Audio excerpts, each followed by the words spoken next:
The morning Harriet Monroe discovered she had been traded like a piece of livestock. The sun was rising over the Kansas plains in shades of blood orange and gold, beautiful and indifferent to the wreckage being made of her life. She had walked into her father's study expecting to find him at his desk, perhaps nursing the whiskey he kept in the bottom drawer, perhaps shuffling the land deeds he was always moving around like pieces in a game she had never been taught. What she found instead was a folded document resting in the center of the desk blotter, her name written in her father's cramped, guilt-ridden hand, followed by words she had to read 3 times before they made any sense at all. Agreement of transfer. Harriet Louise Monroe, unmarried daughter, age 22, delivered to Mr. Aaron Yates of the Yates Ranch, Comanche County, Kansas, in exchange for grazing rights along the South Fork of the Cimarron River, effective upon receipt. Delivered. Receipt. As though she were a saddle or a bolt of calico. The year was 1878, and Harriet Monroe was not a woman given easily to tears or to rage. She had grown up on the edge of the Oklahoma Territory border, where the wind carved the grass flat and the winters killed cattle by the hundreds and men by the dozens. She had learned early that feelings were expensive and practicality was the only currency worth keeping. But standing in her father's empty study, holding a document that had assigned her a direction in life without so much as asking which way she was facing, she felt something rise up in her chest that was neither tears nor rage. It was something colder and more resolute than either. Her father, Clement Monroe, was nowhere in the house. She later learned from their ranch hand, old Decker, that Clement had ridden out before dawn, headed north toward Dodge City on business he had described as urgent.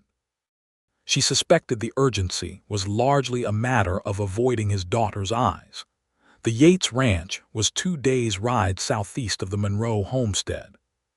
Harriet knew of it the way you knew of a landmark you had never visited, a reference point on a map of your own life's landscape. Aaron Yates was a name she had heard spoken in town, always with a certain measured respect that men gave to other men who had built something real. He was said to be fair-dealing. He was said to be quiet. He was said to keep his word, which in Comanche County, Kansas, in the year 1878, was considered a virtue rare enough to mention. None of that made the document in her hands any less humiliating. Harriet folded the paper carefully, placed it in the front pocket of her work dress, and went to the kitchen to make herself a proper breakfast. She fried 3 eggs in the cast-iron skillet. She brewed a full pot of coffee. She sat at the kitchen table and ate every bite, because whatever came next would require her to be fed and clear-headed, and falling apart over eggs was not something she was prepared to do.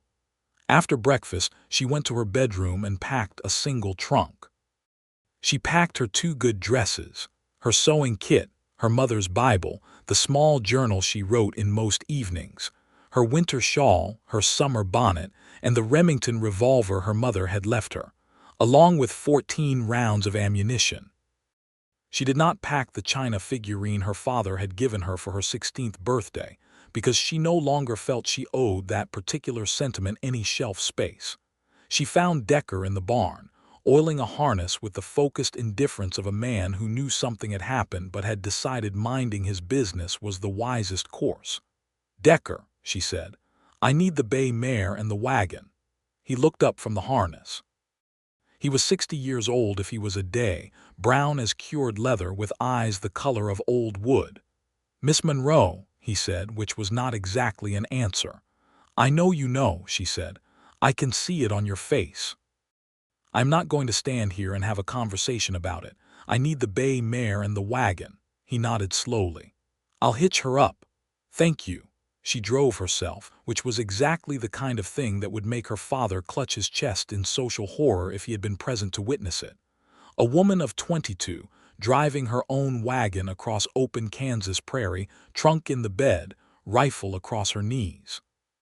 She was perfectly capable of managing a wagon and a rifle and her own direction, which was precisely why the document in her pocket made her jaw tight the whole first day of driving. She camped that night in a grove of cottonwoods near a creek that had gone mostly dry in the summer heat, leaving only a thin silver thread of water along the lowest channel. She made a small fire, drank cold coffee from her canteen, and ate the biscuits she had wrapped in cloth before leaving. The prairie at night was enormous in a way that city people sometimes found frightening, and that Harriet found clarifying. The stars spread out overhead with complete democratic indifference to human troubles. The coyotes called to each other somewhere to the west. The fire crackled and spoke its own small language. She pulled the document out of her pocket and read it again in the firelight. Grazing rights along the south fork of the Cimarron River. That was what she was worth in her father's accounting. Water rights for cattle. She thought about that for a long time, sitting beside the dying fire, the document resting across her knees. She thought about her mother, Ruth Monroe, who had died of fever 7 years ago, and who had been a practical woman but also a tender one, and who had told Harriet once that a woman's life was whatever she made of it, which Harriet had believed with the uncomplicated faith of a 15-year-old girl. She was less uncomplicated now. She wondered what Aaron Yates expected. She wondered what kind of man signed a document like this one. She wondered whether he knew she could shoot. The second day of driving brought her through the low, rolling country that characterized the southern edge of Comanche County, the grass gone amber in August, the sky a hard blue ceramic bowl overhead, the occasional windmill turning lazy in the distance. She passed a cattle outfit moving a small herd northward, the cowboys calling to each other across the backs of the cattle, their voices carrying in that flat, easy way of men who spent their lives outdoors. One of them tipped his hat to her. She nodded and kept driving. She arrived at the Yates Ranch in the middle of the afternoon when the shadows were just beginning to lean east. It was larger than she had expected. The main house was a solid 2-story affair of limestone and timber, not elegant exactly but built with intention, the kind of building that communicated permanence rather than aspiration. The barn was enormous and well-maintained, the fence line straight and recently whitewashed. There were horses in the near pasture, good ones, with the deep chests and clean legs of animals someone had taken care over selecting. A windmill turned near the barn with a steady mechanical patience. 2 ranch hands she did not know were working near the corral, repairing a section of fence. They looked up when she drove in, and one of them disappeared toward the barn. She pulled the wagon to a stop near the front of the house and sat there for a moment, letting herself look at the place. She was not impressed in the way that would make her feel charitable toward her situation. She simply needed to understand what she was dealing with. The man who came out of the barn was not what she had constructed in her imagination. She had imagined someone older, someone with her father's particular brand of self-satisfied certainty about how the world ought to be arranged. She had imagined a thick neck and a dismissive manner, and perhaps a mustache of the kind that suggested opinions about women's proper roles. Aaron Yates was perhaps 28 years old. He was tall, lean in the manner of men who did actual physical work, with dark hair that curled slightly at the ends as though it had never quite decided what to do with itself. His face was angular, weathered to a warm brown by the Kansas sun, with a quality of stillness about it that was not coldness but rather self-possession. He wore working clothes, his shirt sleeves rolled to the elbow, dust on his boots that indicated he had been doing something useful rather than sitting in an office arranging other people's lives. He came to the side of the wagon and looked up at her, and what she saw in his expression was not triumph or possession or the smug satisfaction she had anticipated. What she saw was something that looked remarkably like discomfort. "Miss Monroe," he said. His voice was low, measured with the particular economy of a man who did not use words as decoration. "Mr. Yates," she said, and her own voice came out more even than she felt. He looked at the wagon, looked at the trunk in the bed, looked back at her with those dark eyes that seemed to be doing some kind of rapid internal accounting. "Can I help you down?" "I can manage," she said, and climbed down from the wagon seat with the competence of a woman who had been climbing in and out of wagon seats her entire life. She stood in front of him in the afternoon sun, the document still in her dress pocket, and for a moment neither of them said anything. A horse in the pasture called out. The windmill turned. "I expect you know why I'm here," she said finally. "I do," he said. The discomfort in his expression deepened. "I think we should talk about that." "I think so too," she said. "I'd prefer to do it somewhere that isn't the middle of your yard with your ranch hands watching." Something that might have been the beginning of appreciation moved across his face. "Come inside," he said. "I'll make coffee." The interior of the house was clean in the functional way of a man living alone. No curtains on the windows, no softening touches of any kind, but organized and without the kind of disorder that suggested neglect. The kitchen had a good iron stove and a solid table, and 4 chairs that looked hand-built. He built the fire up in the stove and put the coffee on with the practiced efficiency of someone who had been making his own coffee for a long time. Harriet sat at the table and placed the document in front of her. Aaron sat down across from her, glanced at the document, and then looked at her directly in the way that she was already beginning to recognize as characteristic of him. Not rude, not aggressive, simply honest. "I didn't draw that up," he said. "My father drew it up," she said, "but you signed it." "I signed something," he said. "I signed what I was told was an agreement for grazing rights along the South Fork." She looked at him. "You didn't read the whole document." He was quiet for a moment. A shadow of something moved across his face. Not evasion, but genuine trouble. "Your father brought it to me when I was in the middle of a cattle dispute that needed my attention right then, or I was going to lose access to that water anyway. He was talking fast and I was distracted. I read the parts about the water rights. I did not read the parts about you." The coffee began to smell. Neither of them moved to get it. "That is not a defense," she said. "No," he agreed. "It isn't." She studied him for a moment. He did not look away, which she noted. Most men, when they had done something they were ashamed of, found somewhere else to direct their eyes. "What were you going to do?" she asked. "When I arrived, what was your plan?" He reached across the table slowly and picked up the document. He looked at it for a long moment. Then he folded it once, twice, and tore it into 2 pieces, then those into 2 more, until it was in pieces small enough that no one would ever read it again. He set the pieces on the table between them. "That paper has no standing," he said. "A man cannot be given a woman. That is not a legal contract, it is not a moral arrangement, and I won't have any part of it." He paused. "You drove here, Miss Monroe.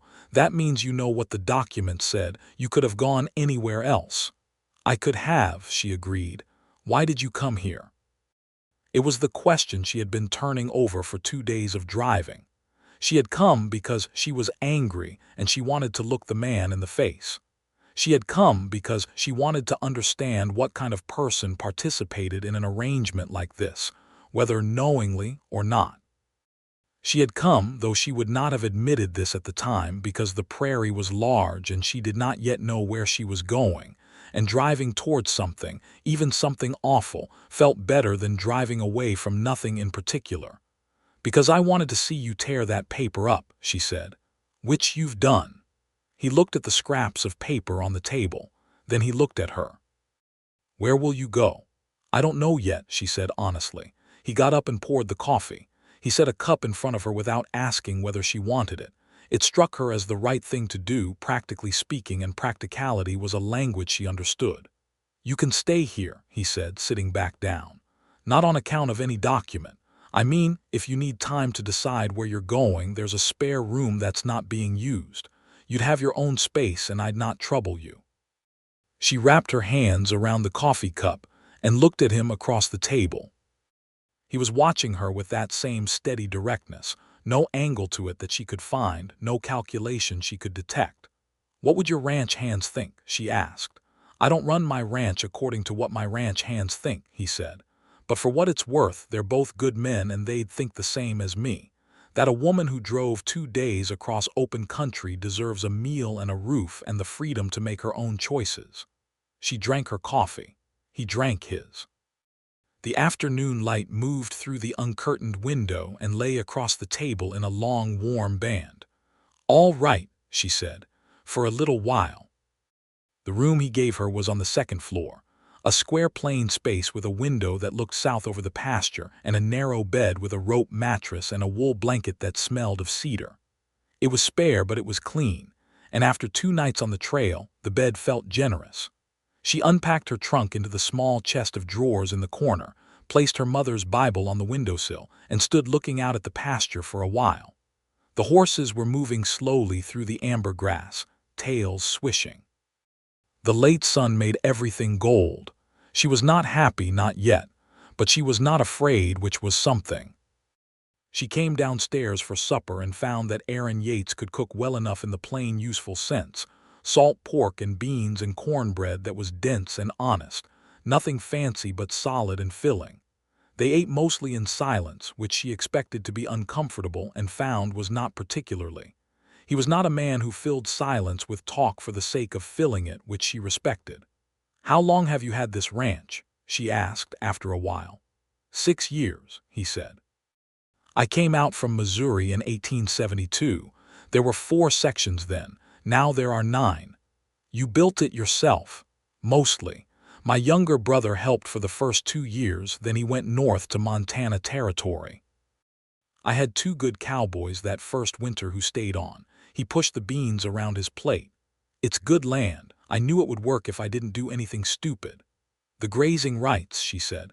"Were they genuinely important to you?" He looked up. "The South Fork cuts through range I can use all summer without moving the herd. Without water access there, I'd have to push them 12 miles further north in the dry months, which costs me weight on the cattle and time I don't have." Yes, they mattered. He paused. "Not like this, though." "No," she said, "not like this."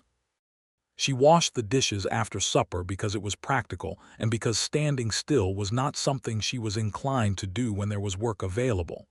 He dried them beside her, which she had not expected, and which somehow made the kitchen feel less strange. "My father," she said, handing him a plate. "He's always been like this. He sees everything in terms of what can be traded for what else. My mother used to say that if he'd been born in a market town, he'd have been perfectly happy and never hurt anyone. But out here, everything becomes a commodity." She stopped. She had not meant to say that much. "I'm sorry," Aaron said.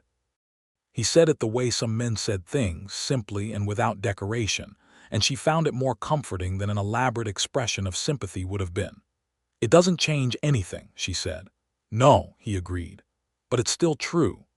In the days that followed, Harriet settled into a kind of provisional existence at the Yates Ranch, each day feeling slightly less temporary than the one before it. She told herself she was simply recovering her direction, taking stock, deciding what came next. There were towns west of here, she knew, places with schoolhouses that needed teachers, families that needed help, shops that needed women who could keep accounts and manage a ledger. She was educated, had been taught by her mother to read and write and cipher with precision. She had options. She was simply taking her time about identifying them. In the meantime, she found work to do because she was not constitutionally capable of sitting idle in someone else's house while they did all the labor. She helped in the kitchen. She mended harnesses. She discovered that the account ledger Aaron kept for the ranch was organized with a kind of rugged optimism that suggested he understood cattle better than numbers. And she took it over with his somewhat startled permission and spent 3 evenings reorganizing it into something that would actually be useful at tax time. "You didn't have to do this," he said, looking over her shoulder at the newly organized columns, his expression moving between gratitude and what she suspected was faint embarrassment at the previous state of the ledger. "You had some expenses listed twice and a purchase of fence wire that wasn't recorded at all," she said. "I just made it accurate." "I can see that," he said. He was very close, looking at the ledger, and she was aware of him with a specificity she had not expected. The smell of sun and work and something like cedar, the quiet steadiness of his presence. She moved slightly, creating appropriate distance, and returned her attention to the numbers. "You should probably hire someone to keep these properly," she said. I'm thinking maybe I found someone, he said, and then seemed to catch himself, as though the sentence had come out slightly different from how he had meant it. He straightened up. If you'd like the work, he added more carefully, I'd pay fair wages. It wouldn't obligate you to anything. You'd still be free to go whenever you chose. She looked at the ledger and thought about it honestly. She needed money if she was going to establish herself somewhere. The work was work she could do well, and she was not yet ready to leave, though she was examining that particular fact only sideways, without looking directly at it. All right, she said. Fair wages and a clear accounting of what's owed. Always, he said. The cowboys who worked for Aaron, a man named Pete Calloway who was 35 and built like a barn door, and a younger man named Tomás Rivera who had come up from Texas at 19 and stayed on for 3 years, were exactly as Aaron had described. They were respectful in the plain working way of men who didn't have much use for social performance, and they treated Harriet as though her presence on the ranch were entirely ordinary, which she appreciated more than she could easily have said. Tomás was 22, close to her own age, and had a lively quality about him, quick to laugh, quick to talk, and he taught her some words in Spanish over meals sometimes, which she liked. Pete was quieter, with a wife in town named Clara who came out to the ranch on Sundays sometimes, and who welcomed Harriet with the direct warmth of a woman who was simply glad to have another woman within reasonable distance. How are you finding it here? Clara asked her one Sunday in early September, while the men were out checking the east fence line and the 2 women were sitting on the porch with lemonade, the heat a solid visible thing across the prairie. Honest, Harriet said. It's honest here. Clara looked at her with a kind of understanding that did not require elaboration. Aaron Yates is a decent man, she said. I've known him 4 years since Pete came to work for him. He doesn't have a dishonest bone in him. I'm beginning to see that, Harriet said. And he's not hard to look at, Clara added, with the cheerful directness of a woman who had nothing to prove and no patience for pretense. Harriet laughed. It surprised her, the laugh, coming up from somewhere deeper than she had expected. Clara, she said. I'm just saying, Clara said, entirely unrepentant. The truth was that she was finding Aaron Yates consistently and inconveniently interesting. He was not a talker, but when he did talk, what he said was worth listening to. He had opinions about cattle breeding and water management and the proper construction of fence lines, and underneath those practical opinions there were other things, thoughts about how land should be used, whether the open range was going to survive the coming fences, what was happening in the Oklahoma Territory with the Indian nations being pushed further and further onto smaller parcels of poor ground. He was not ignorant of the injustice of it, which she had not expected, and which made her feel when he expressed it, a kind of quickening interest she tried to manage sensibly. One evening in late September, after the days had begun to cool and the grasshoppers had gone quiet and the stars were coming earlier, she found him sitting on the porch after supper, turning a piece of wood over in his hands without doing anything particular to it. She had been inside writing in her journal, but the evening air was too good to resist and she came out and sat in the other chair, and they were quiet together for a while in the way that had become comfortable between them without either of them designing it. "Can I ask you something?" she said. "You can ask me anything," he said. She had found this to be true. It was one of the things about him that continued to disarm her.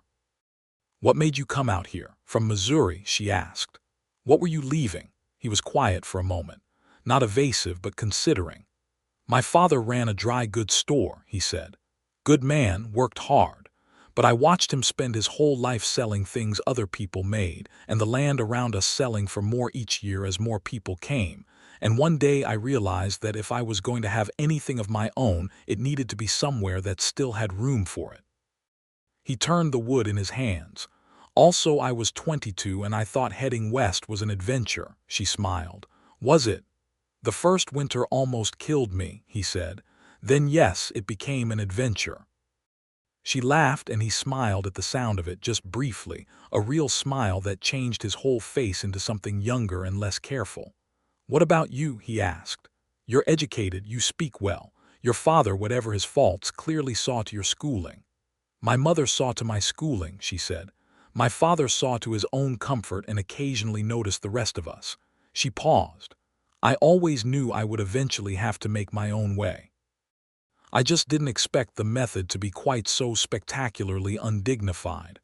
"What would you have done?" he asked. "If your father hadn't done what he did, what were you planning?" She thought about it. It was not something she had allowed herself to think about clearly, because the planning of her own future had always required first getting past the obstacle of her father's assumptions about what that future should contain. "I thought about teaching," she said. "There are places that need school teachers, women teachers. I'm good enough at mathematics to keep accounts, as you know. I thought about going to a larger town, finding work, saving enough to establish myself." She looked out at the dark prairie. "It all sounds very sensible when I say it out loud." "Sensible isn't a criticism," he said. "No," she agreed, "but it's also not particularly exciting." He was quiet for a moment. "You don't have to leave," he said then carefully, in the way he said things when they mattered. "I mean, if the work here suits you, if this place suits you." He stopped, and she could feel him choosing his next words with particular care. "I'm not saying this as an employer. I'm saying it as someone who has found your company to be, since you arrived, considerably better than not having it." She turned her head and looked at him. He was looking at the prairie, not at her, and the starlight made his face a thing of shadows and clean lines, and she felt something in her chest perform a slow, deliberate turn that she recognized as significant. "That's the longest personal statement I've heard you make," she said. "I'm aware," he said. A corner of his mouth turned up slightly. "I may have used up my year's allowance." She laughed, and he laughed with her quietly, and the night air moved between them, warm and carrying the smell of grass and late summer, and something that felt, for the first time since she had read that document in her father's study, like possibility. The situation with her father resolved itself, as unpleasant situations often do, not through wisdom or grace, but through the arrival of consequences. Clement Monroe appeared at the Yates ranch on a Tuesday morning in early October, riding in from the north on a horse that looked better fed than he deserved, and Harriet saw him from the upstairs window before he reached the yard. She came downstairs. Aaron was already on the porch, having seen the rider coming. Tamaz and Pete were somewhere out on the range, and it was just the two of them, which was fine because this was not a situation that required witnesses. Clement Monroe was 61 years old, a man built from a decade of diminishing returns on poorly managed land, with the particular defensive bluster of someone who suspected he had done wrong, but had no plan to admit it. He pulled up his horse and looked at Aaron first, because Aaron was a man and the porch was Aaron's porch. "Yates," he said, "I see you've been enjoying the terms of our agreement." Aaron said nothing. His expression was entirely neutral in a way that Harriet was beginning to understand meant he was controlling himself carefully. "Father," Harriet said. Clement looked at her then, and whatever he saw in her expression made him shift slightly in the saddle. "Harriet, you look well." "I look employed," she said. "I'm keeping Mr. Yates' accounts. He pays fair wages, which is something I intend to continue." Clement cleared his throat. "Now, there's no call to be difficult. The arrangement I made was practical.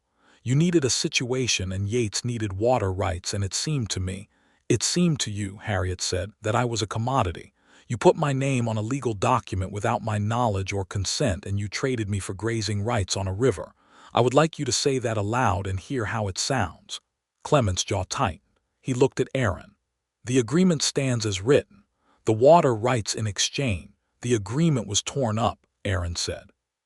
He said it quietly and completely. "The first day Miss Monroe arrived, I tore it up in front of her because it is not an agreement that any decent man would honor."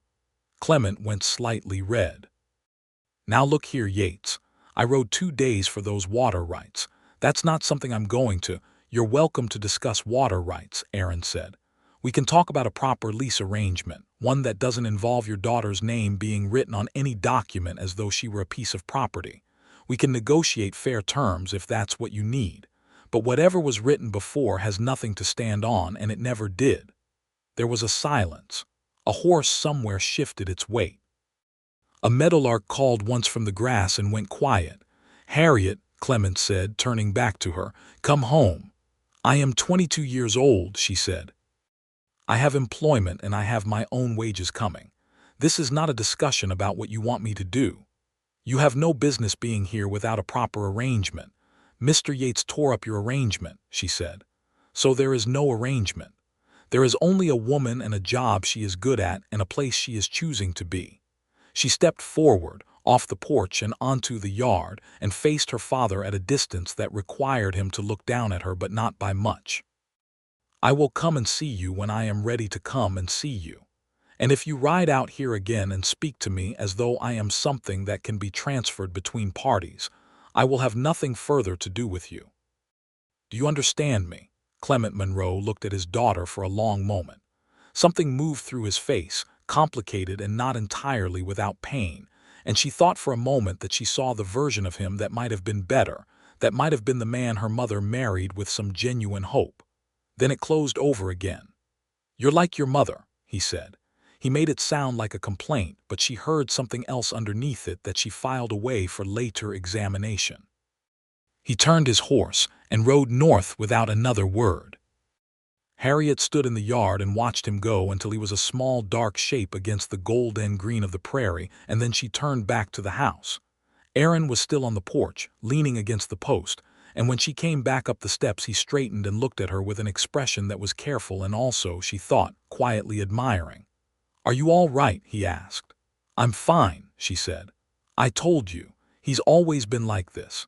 It gets easier to look at when you've had some distance from it." She paused. "Thank you for not letting him reframe it as something legitimate." "It never was legitimate," Aaron said, "and you didn't need my help saying so." "No," she said. "But it was good to have someone standing beside me anyway." There was a beat of silence, and something passed between them in it that was not quite named but was also not ignorable. And Aaron held her gaze for a moment longer than was strictly necessary before he looked out at the range, and said, with studied practicality, that he had better go check on the cattle in the south pasture. She went inside and spent the rest of the morning with the ledger, but her mind kept moving away from the columns of numbers. October deepened into the high blue days and cold nights of a Kansas autumn, and the ranch settled into the rhythms of the season, the drive to move cattle to the winter pasture, the laying in of supplies, the repair of anything that had worn through during the summer's use. Harriet worked steadily, the accounts and the kitchen and whatever else needed doing, and she and Aaron moved through the days in a pattern of proximity that was becoming more familiar and more fraught with every passing week.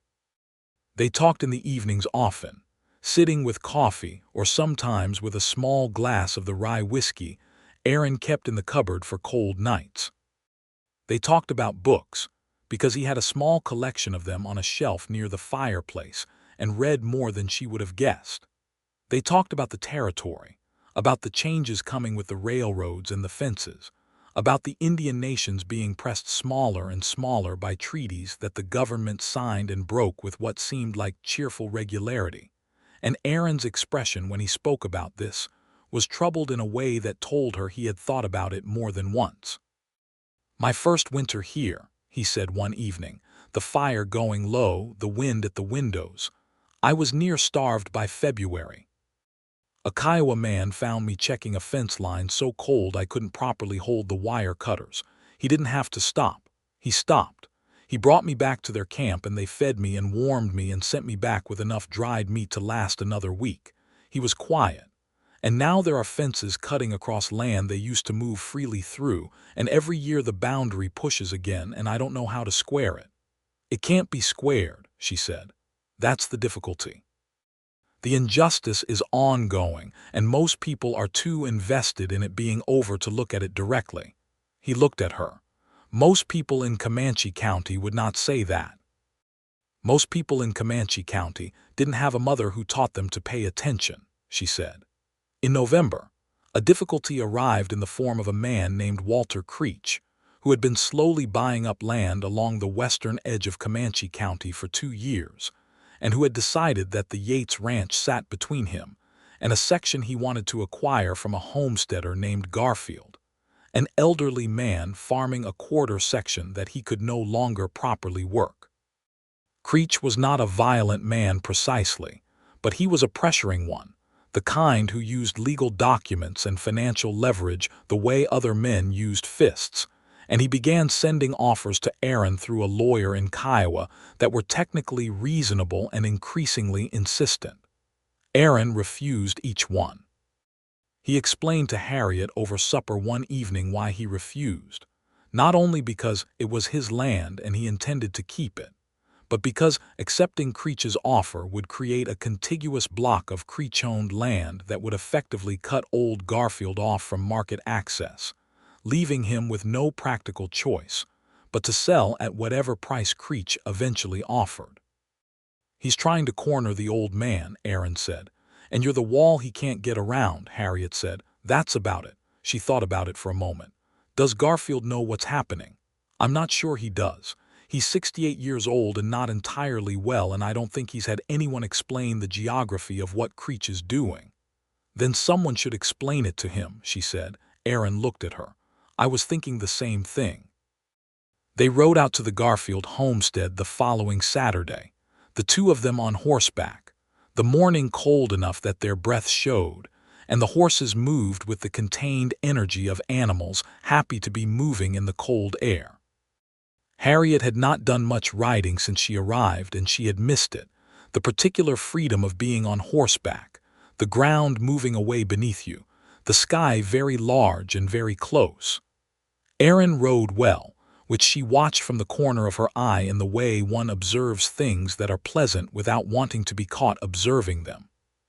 He sat easy in the saddle, not showy about it, simply comfortable, and he gave the horse enough rein that the animal moved happily rather than with the pinched precision of a horse being overmanaged. Garfield turned out to be a lean, weathered man with kind eyes and a sharp mind that had not been diminished by age or illness. He listened to Aaron's explanation of Creech's strategy with focused attention, and when Aaron was finished, the old man was quiet for a moment and then said, "Well, I'll be a fool. I thought those offers were just general interest in the land." "He's been buying specific parcels," Aaron said, "all of them arranged to leave you isolated." "And you've been blocking him," Garfield said. He looked at Aaron. "Why?" "Because it's wrong," Aaron said simply. Garfield looked at Harriet then as though taking her measure. "You his wife?" he asked. She had a moment of complete internal confusion during which she was not sure what her face did. "No," she said. "I manage his accounts." Garfield nodded slowly, with the expression of a man who had been watching people for 68 years and had developed opinions. He said, which was not exactly an agreement or a disagreement. They rode back in the afternoon, and Harriet was very aware of the space between their horses and of the fact that she did not find it large enough, which was something she needed to think about carefully. "What Garfield asked," Aaron said after a while, with the particular quality he had of saying things he had been holding for some time, "I don't want you to think I'm operating under any assumption." "I don't," she said. "Good." He paused. They rode for a while. Dry grass moved in the wind. "But I want you to know that if you ever wanted that to not be the answer, it wouldn't be an assumption. It would be a question I would ask properly." She looked at him. He was looking forward over his horse's ears, his profile against the western sky clean and serious. "That is possibly the most circuitous way I have ever heard a man say something," she said. "I'm aware," he said. "I'm better with cattle than with words." "You're better with words than you think," she said. "And I heard what you said." "All right," he said. They rode the rest of the way in silence, but it was a different kind of silence than before, charged and aware, and not at all uncomfortable. The kind of silence that happens when something true has been acknowledged and doesn't need immediate elaboration. That evening, after supper, she stayed at the table instead of going upstairs, and he stayed too, and they talked for a long time about small things and large things both, the way people talk when they are not in a hurry to stop talking. He told her about the first cattle he had bought, 3 years old and nervous and almost certainly overpaying, and she told him about the summer she was 14, when her mother taught her debentry bookkeeping from a textbook she had ordered all the way from St. Louis. He laughed at the image of a 14-year-old girl being introduced to debentry bookkeeping as a gift, and she laughed at his laugh, and the fire went lower and lower until it was mostly coals, and neither of them noticed particularly. "I should go up," she said eventually, noticing the fire. "Yes," he said, not moving. She stood and he stood, and they were both on the same side of the table, which had happened in the act of both reaching to take up their cups, and the distance between them was very small. "Harriet," he said. "Yes," she said. "I think I might be in love with you," he said. He said it the way he said important things, without embellishment, looking directly at her. I wanted to say it plainly, so there was no confusion about what I meant. She looked at him for a long moment. The last of the firelight moved across his face. Outside, the wind moved through the grass with a sound like distant water. "I think I might be in love with you too," she said. "And I want you to know that I've been arguing with myself about it for approximately 6 weeks. Something opened up in his face then, something that had been held carefully in reserve, and he smiled at her, a real full smile, and it was the best thing she had seen in a very long time. He reached up and touched her face with the back of his hand, very gently, and she turned into it slightly, like someone moving toward warmth after cold. And then he kissed her, carefully and with great deliberate attention, as though he wanted to be entirely certain that this was what she wanted, and also entirely certain that he was doing it well. She kissed him back with the specific intention of a woman who had spent 6 weeks arguing with herself, and had finally reached a conclusion she was prepared to commit to. They were both, it is fair to say, quite thorough about the whole matter. Winter came to Comanche County with the particular severity it reserved for those who had not quite finished preparing for it. There were 3 days of ice in December that locked the water troughs and required a constant management of the livestock, and Aaron and Pete and Tamaz were out in it for long hours each day. And Harriet kept the house warm and the food hot and the coffee ready, and felt no diminishment in this because the work needed doing, and she was the one positioned to do it. She also, during the long evenings of that winter, wrote 3 letters to schools in larger towns, inquiring about teaching positions. Not because she intended to leave, but because it was wise to know what was possible, and because she was Harriet Monroe and she did not allow herself to become entirely defined by a single set of circumstances, no matter how those circumstances had improved. Aaron, when she told him this, said he thought it was sensible and that she should always keep her own options clear to herself, and this response made her feel, paradoxically, more settled in staying than any assurance of devotion would have. Christmas passed quietly and warmly, the 4 of them, Pete and Clara having joined them, eating well and sitting around the fire and telling stories that grew taller as the evening went on. Clara gave Harriet a length of yellow calico she had brought from town, and Aaron gave her a copy of Great Expectations that he had ordered through the mail several months earlier, which she received with a delight that was only slightly complicated by the awareness that he had thought to order it some time ago, which indicated that whatever he had said to her in November had been developing since well before November. "You ordered this in September," she said, looking up from the book. "October," he said, without looking particularly guilty about it. "Aaron Yates," she said. "I knew you'd want something to read in the winter," he said. "That seemed like a good one." She looked at him for another moment and then pressed the book against her chest and went back to her chair, and Pete caught Clara's eye, and Clara looked very satisfied with the world. In January, Creech made a move that escalated the situation significantly. He purchased the note on a small neighboring ranch, a property owned by a man named Hauser who had taken a bank loan he could not service, and he used ownership of that note to establish a new boundary claim that his lawyer, in a document presented to Aaron in town, argued had implications for the eastern edge of Aaron's own southern pasture. The claim was legally fragile, Aaron's own reading of it suggested, but legal fragility in 1878 Kansas was not the same as legal falseness, and pursuing it in court would be expensive and uncertain. Creech was clearly counting on Aaron finding it easier to negotiate than to fight. Aaron came home from town with the document, and a particular quality of stillness about him that Harriet had learned to recognize as the pre-storm version of his normal quietness. She took the document and read it thoroughly while he stood by the window. "This is not well constructed," she said after a time. "No," he said, "but it would cost me 6 months and a lawyer to prove that." She looked at the document again. She had been reading legal documents since she was old enough to sit in her father's study and understand that the papers being shuffled determined everything, and she had developed an eye for them that was not untrained. "The boundary reference here," she said, pointing to a paragraph. "It cites the Hauser survey, but the Hauser survey was filed in 1874.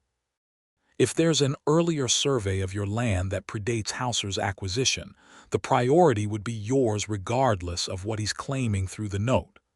Aaron turned from the window. He looked at her. "I filed an original homestead survey in 1873. Do you have the document?" He went to the wooden box on the shelf near the fireplace, the one she had assumed contained personal papers, and opened it, and there among folded deeds and a few letters was a survey document dated June 1873 with the clear boundary description of what was now the Yates Ranch's southern pasture. Harriet compared the two documents on the table, her finger moving between the boundary descriptions. "Your 1873 survey establishes prior claim to all of this land," she said. "Creech's argument depends on treating the 1874 Hauser survey as the baseline. If you present your original filing, his case collapses." Aaron stood beside her, reading over her shoulder, following her reasoning through the documents. "You're certain?" "No," she said honestly. "A lawyer should look at this, but I'd stake your southern pasture on it, which is effectively what we're discussing." He looked at her for a long moment. "I'd say I don't know what I'd do without you," he said, "but I think you'd object to the framing of that." "I would object to it as an abstraction," she said. "As a specific compliment in a specific moment, it's acceptable." He laughed, low and genuine, and kissed the top of her head, which she had not exactly been expecting, and which sent a warm current through her she refused to examine too carefully while she was trying to think about survey documents. A lawyer in Kiowa reviewed the documents and confirmed Harriet's reading. The original 1873 filing established clear prior claim. When this was communicated to Creech's lawyer in writing, the aggressive letters stopped. Creech moved his attention to easier targets, which was predictable and unpleasant, but effectively resolved the immediate problem. Old Garfield, understanding now the full picture of what Creech had been attempting, made his own arrangements, selling his quarter section not to Creech, but to a younger family named Burke who had come out from Indiana with 3 sons, and a practical energy that suggested they would make something of the land.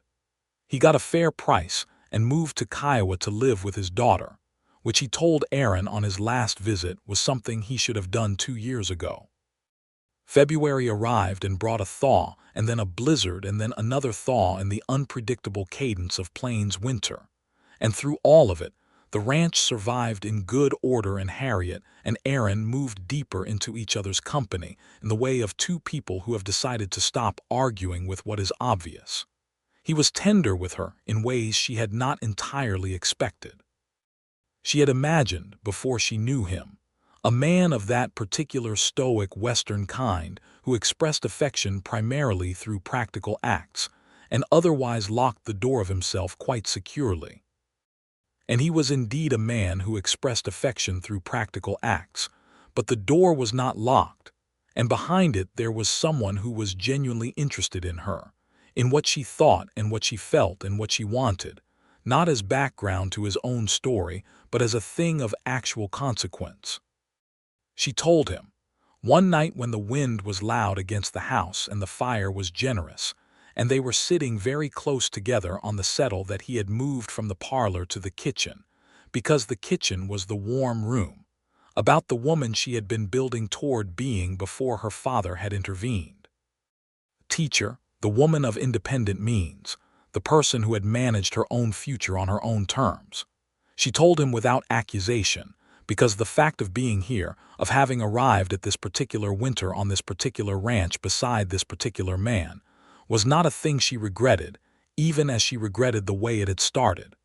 But it was important to her that he know who she had been planning to be, so that he understood who she still was. He listened to all of it without interrupting. Then he said, "I think you should do those things." She looked at him. "What?" "Not because you're leaving," he said carefully, "but because they're part of who you are. There's a schoolhouse in Kiowa that needs a teacher. You could do that and come home to the ranch in the evenings. It's 12 miles, which is not impossible. Or you could arrange for the teaching to happen twice a week, or however it works. I don't want you to give up things that matter to you for the sake of being here." She was very still for a moment. "You're suggesting I teach school and keep your accounts and live on your ranch," she said. "I'm suggesting you live your life," he said. "And that your life might overlap with mine in several ways if you wanted it to." She looked at the fire. She thought about the woman she had been planning to be, the independent one with her own wages and her own establishment. She thought about the woman she was right now, sitting beside this man in this kitchen, warm and valued and entirely herself. She thought about whether these two women were actually in conflict or whether she had, somewhere in her father's study reading that terrible document, made a false equation between independence and solitude. "Aaron," she said. "Yes. Will you ask me properly? The question you said you'd ask properly." He turned and looked at her fully, and his expression was so open, so unguarded, so different from the careful steadiness she had first encountered in this kitchen on a hot August afternoon, that it made something ache in her chest in the most specific and pleasant way. "Harriet Monroe," he said, "will you marry me? Not as an arrangement, not as a trade or a transfer or anything your father had in mind, but because I love you and I want to spend my life finding out what you think about things, and because you have better organizational instincts than anyone I've ever met, and because this kitchen is considerably better with you in it." She laughed, and the laugh went somewhere into tears in the way that emotion sometimes moves when it has been held too carefully for too long, and she pressed her fingers to her eyes for a moment. "Yes," she said. "Yes, I will." He put his arms around her and she leaned into him, and the wind outside did its loudest prairie business against the house, and neither of them paid it much attention.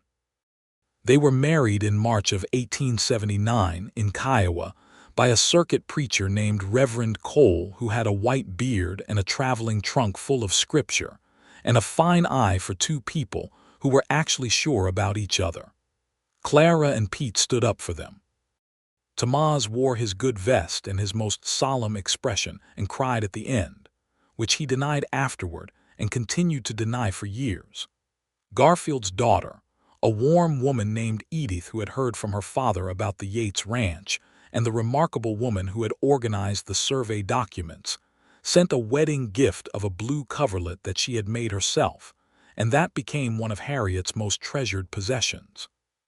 Harriet wore the yellow calico Clara had given her for Christmas, made over into a proper dress that fit her well, and she carried a clutch of wild plum blossoms that Aaron had ridden out early that morning to find along the creek.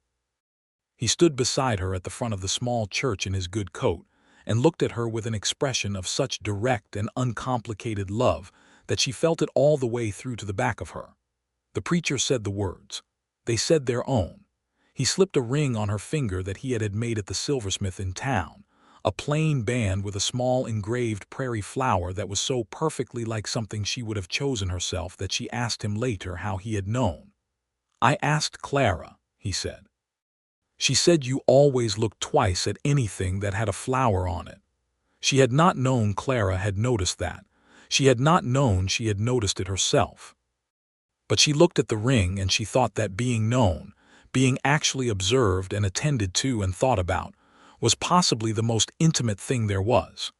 They went back to the ranch in the late afternoon, the sky doing something spectacular with the light as it set, purple and rose and deep gold, the prairie receiving it all without comment. She sat beside him on the wagon seat, his arm warm against hers, and felt something she could only name as a rival, as having gotten, by the longest and most improbable route, exactly where she was supposed to be.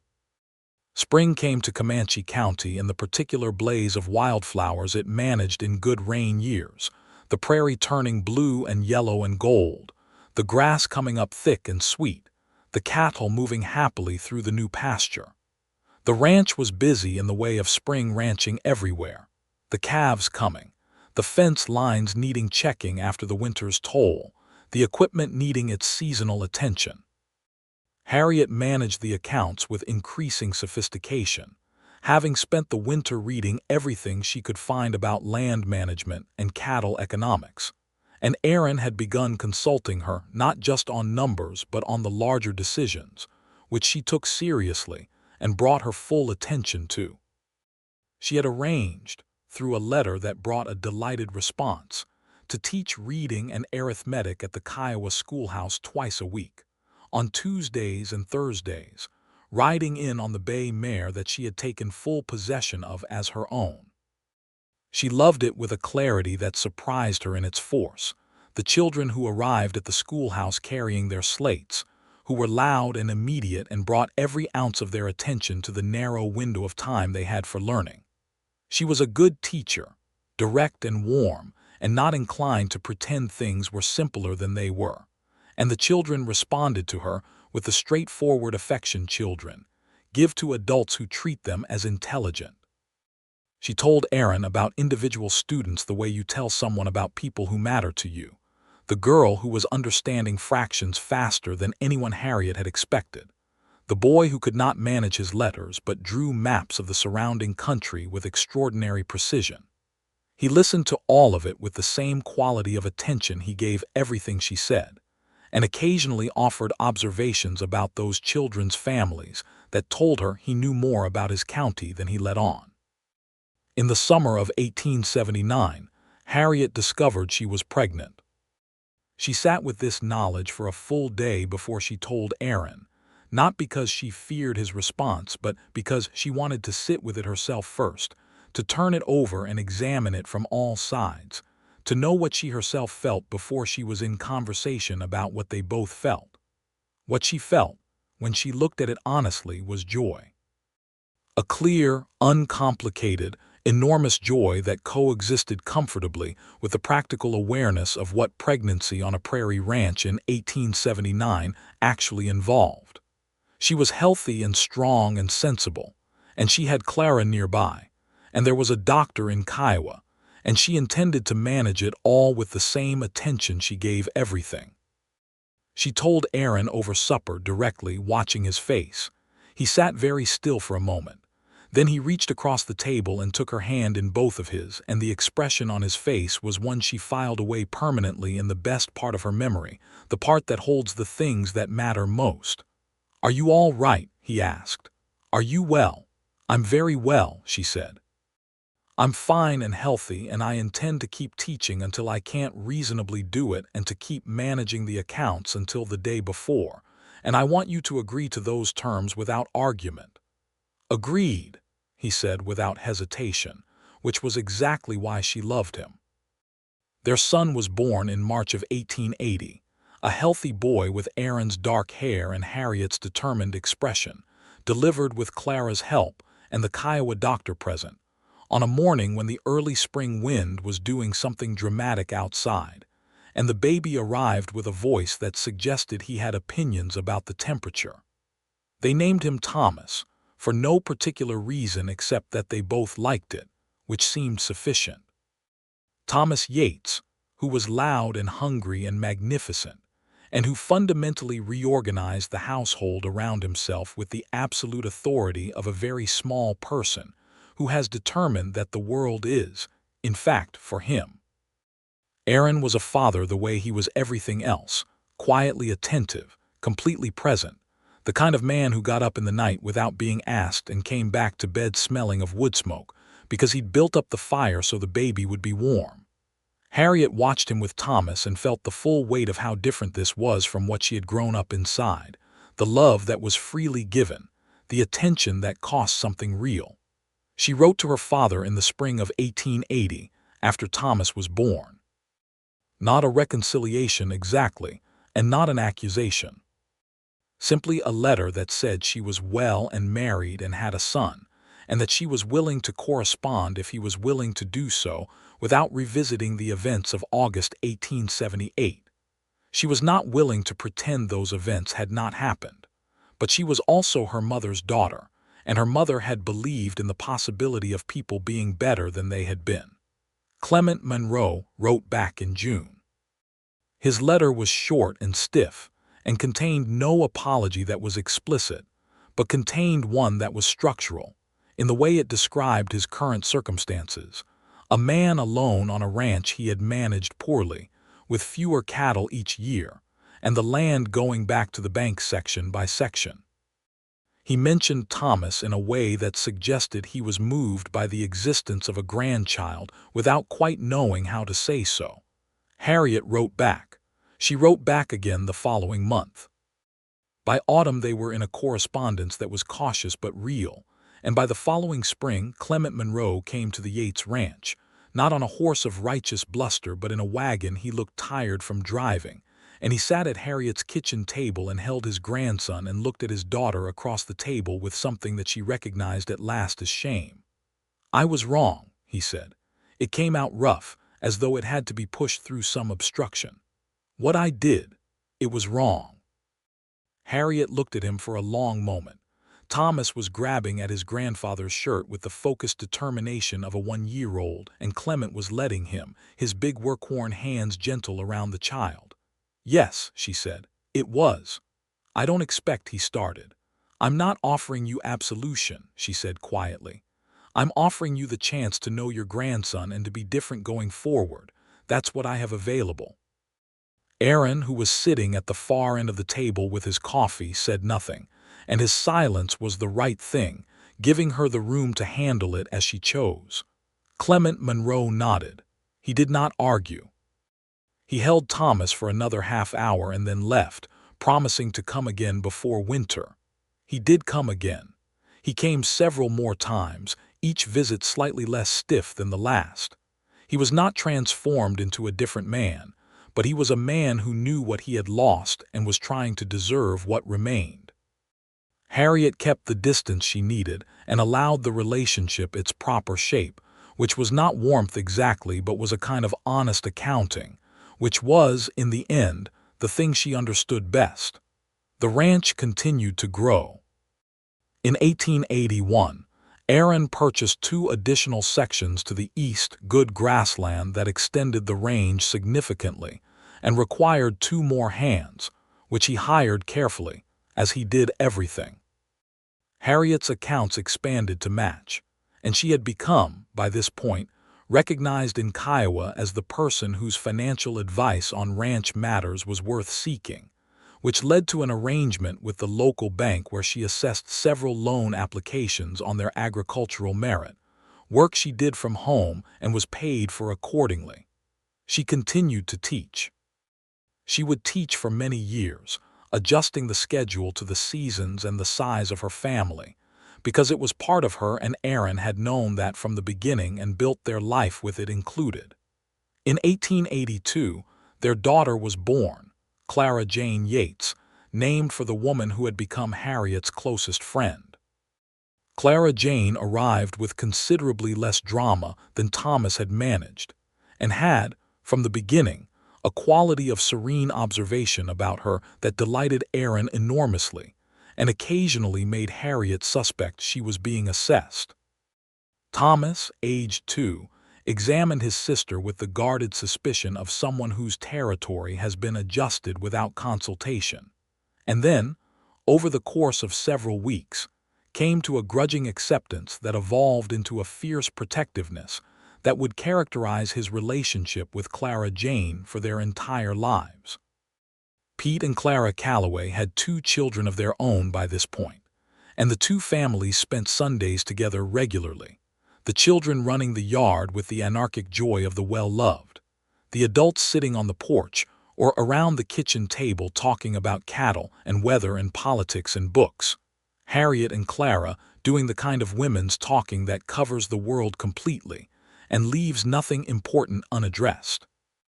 Tomás Rivera had left the ranch in the spring of 1881 to start a place of his own, a small operation southeast of Kiowa that he ran with a partner from Texas named Diego.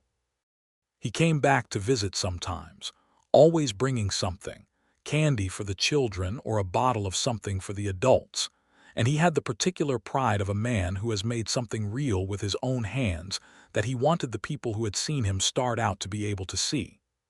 The question of the grazing rights on the South Fork of the Cimarron came up again, 5 years later, in a way that completed the story neatly. By 1883, Harriet and Aaron had established enough financial stability and enough of a reputation in the county that, when the matter of water rights along the South Fork came up in a general discussion among ranchers about drought management, it was Aaron who suggested a cooperative arrangement, a shared water access agreement signed by 6 ranchers including himself, that gave everyone fair access and prevented any single party from monopolizing the resource. The document was drawn up by a lawyer in Kiowa and reviewed by Harriet, who adjusted 3 clauses and had the whole thing notarized properly. It was signed by all 6 parties and held up without dispute for as long as any of the people involved cared to track it. When she told Aaron, the night after the signing, that it struck her as somewhat remarkable that the grazing rights his name had once been attached to in such a terrible way had ended up being resolved through something that was actually right and fair, he was quiet for a moment and then said, "I think about that document sometimes. The one I tore up." "Do you?" she said. "I think about the fact that I almost didn't read the whole thing," he said.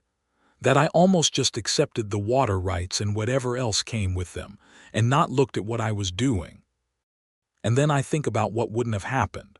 She was quiet for a moment, considering the shape of the life that might have been instead of this one. "You did read it," she said. "Eventually. You read it first," he said. "You walked in carrying it, and I could see from your face that it was something that mattered." "My face was not that informative," she said. "Your face is always that informative," he said.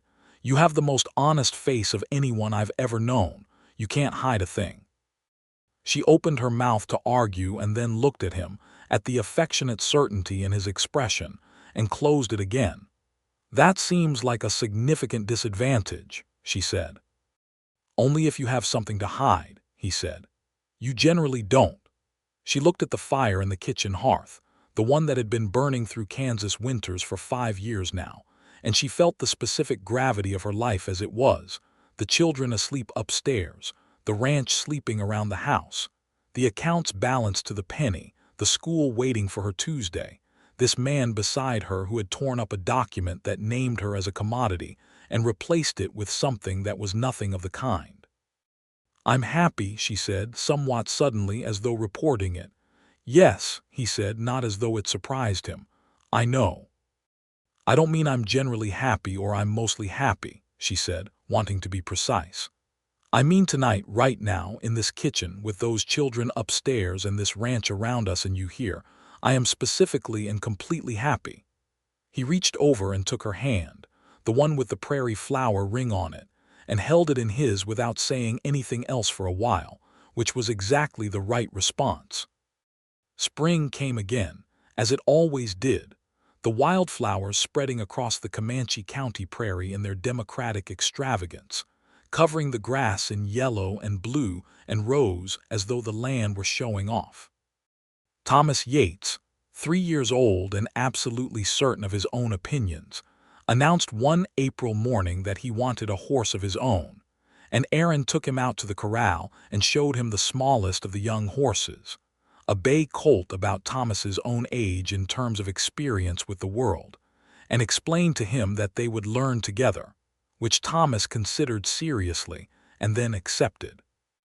Harriet watched this from the porch, holding Clara Jane on her hip, the baby looking at the horses with the focused attention of someone filing information for future use. The light was the particular Kansas light of early morning, everything golden and sharp-edged and clean, and the windmill was turning with its steady, patient sound, and the grass was moving in the way that Kansas grass always moved, like something breathing. She thought about the woman who had walked into her father's study and found a document that had assigned her a direction without consultation. She thought about the 2-day drive across the prairie, angry and clear-eyed, toward a stranger's ranch. She thought about coffee in the morning in this kitchen and a man who had torn paper into small pieces and said the sentence that had changed everything, that no decent man would honor an arrangement that treated a woman as something to be transferred. She had chosen her own direction. It had led here. The years settled themselves into a life that was full and honest and various in the way of good lives, which are not without difficulty, but contain difficulty within a larger structure of meaning. There were dry summers and hard winters and the ongoing negotiation of frontier existence, which was never simple and occasionally brutal, and always required more from a person than comfort would suggest possible. There were calves lost and fence lines broken, and the slow hard work of maintaining everything that civilization on the prairie required. There were also evenings when the work was done, and the children were in bed, and the fire was low, and the night was quiet in the enormous prairie way, when Aaron and Harriet sat together and talked or were silent together, and there was between them the particular ease of two people who have chosen each other so many times, in so many ordinary moments, that the choice has become the texture of daily life rather than a single dramatic act. Thomas Yates grew into a boy of tremendous energy and considerable intelligence, who could ride by the time he was 5 and read fluently by the time he was 6, because his mother was his teacher, and she expected both things, and he was constitutionally unable to disappoint her. Clara Jane was quieter, watchful, absorbing everything, the kind of child who speaks rarely but precisely and is always right. Aaron said she had her mother's mind, which Harriet took as the compliment it was intended to be. In 1884, a third child arrived, a son they named William, who had Harriet's coloring, lighter than his siblings with her same quality of complete self-possession. He was an easy baby and a cheerful child, and grew up with the certainty of someone who has always known that the world was, broadly speaking, well disposed toward him, which was possibly the best thing you could give a child. The family grew in all the ways families grow, outward and complicated and deeply rooted, the way prairie grass grows, not in one dramatic gesture but in 1,000 small decisions to push further and hold tighter, and weather the weather and keep growing. Clement Monroe died in the spring of 1885. He had been ill through the winter, and Harriet had ridden out to his place twice, the ranch much diminished now, only a few sections left and one hired man to run them. He had looked at her on her last visit with the expression she had first glimpsed when he saw her face in August of 1878, the complicated thing that was somewhere between pride and regret, and he had held her hand with his old man's hands, hard and rough from decades of work, and said simply, "You turned out better than I deserved." She had said, "I turned out like my mother." And then, because she was Harriet Monroe Yates and she was not cruel, she said, "But some of it may have been you too." He left the remaining land to her, in a will that was brief and properly drawn. She and Aaron discussed what to do with it thoughtfully, and decided to sell 2 sections, using the money to expand their own children's educational fund, and donate 1 section to the Kiowa School District for a new schoolhouse that was larger than the existing one, and that Harriet helped design in her capacity as the district's most reliable teacher. The schoolhouse was built in 1886 and opened in September of that year, bright and solid and smelling of new timber, with good windows that let in the Kansas light. Harriet stood at the front of it on the opening day and looked at the children sitting at their benches, including Thomas Yates in the 3rd row looking insufferably proud of his mother in a way he was trying to conceal, and felt the full arc of her life as a single coherent thing, all of it connected.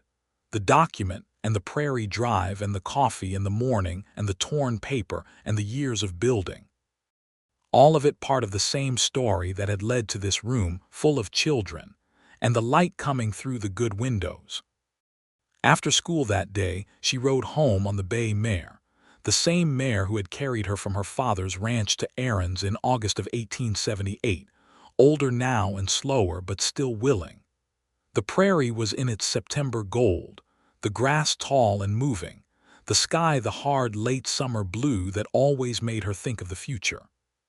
She came over the last rise and saw the ranch below her, the limestone house and the big barn and the fence lined straight and white, the windmill turning in the late afternoon light, and two small figures in the yard who were Thomas and Clara Jane doing something that involved considerable argument and a stick, which was par for their particular relationship. Aaron was on the porch. He saw her coming and stood up, and she could see him watching her come down the hill on the old bay mare with the particular attention he always gave her, as though her arrival were still, after 7 years of it, something worth watching. She rode into the yard and dismounted, and he came down off the porch and took the mare's bridle, and she leaned up and kissed him with the cheerful directness of a woman who is home. "Good day," he asked. "Very good," she said. "The new schoolroom is perfect. Clara Jane was telling me about the windows," he said. "She counted them," Harriet said. "There are 14. He laughed and led the mare toward the barn, and Harriet went to sort out whatever Thomas and Clara Jane were disputing, which turned out to involve the rightful ownership of a striped rock that both of them maintained they had found first, and which was ultimately resolved by Harriet pointing out that the rock in question was in fact an ordinary piece of Kansas limestone, and not a treasure of any kind, which satisfied neither of them, but at least unified them in their dissatisfaction. William was awake from his afternoon nap, and demanding supper with the focused urgency of a 2-year-old, and Harriet went inside and built up the fire and began the evening in the way she had done 1,000 evenings, the particular domestic choreography of a household that ran on love and competence, and the occasional heated negotiation about striped rocks. Aaron came in from the barn and washed at the basin near the door, and came to the kitchen, and stood beside her in the way he always did, not in the way that meant he needed something, but in the way that meant he simply wanted to be near her, and she moved around him with the ease of someone who has learned the geography of another person so thoroughly that it has become part of how she knows the world. Thomas set the table without being asked, because he had learned to read his mother's busy hands' expression and act accordingly. Clara Jane cut the bread with the deliberate precision she brought to every physical task. William sat in the corner and narrated his own activities with the running commentary of a child for whom silence was a temporary condition. They ate together in the lamplight, all 5 of them, the family that had been built from the most improbable beginning, from a folded document and a 2-day drive and a man who had torn paper into small pieces, and meant what he said about a woman's right to choose her own direction. After supper, after the children were in bed, after the kitchen was clean and the fire was low, Aaron and Harriet sat together in the chair settle that was big enough for both of them if they were not excessively concerned about maintaining separate space, which they had not been for 7 years. The prairie outside was dark and full of its own sounds, the wind and the grass and the distant coyotes running their nightly conversations. She had her journal. He had a book. They were both quiet in the way of people who have filled the day with everything that needed filling and are now simply resting inside their own life. She was writing, and then she stopped writing and looked at him. He was reading, and then he stopped reading and looked at her. "What?" he said. "Nothing," she said. "I was just thinking that this is mine." He understood what she meant because he generally did. "Yes," he said, "it is." "I chose this," she said, "every part of it. After that first document was torn up, every step after that was mine." "Every step was yours," he agreed. She leaned her head against his shoulder, and he put his arm around her. And the fire spoke its low language and the wind spoke the prairie's language, and the house was full of sleeping children and the quiet, enormous life they had made together. And Harriet Monroe Yates, who had once been assigned a direction without anyone thinking to ask her which way she was facing, sat in the fullness of the direction she had chosen for herself, and found it to be, by any accounting she trusted, exactly enough.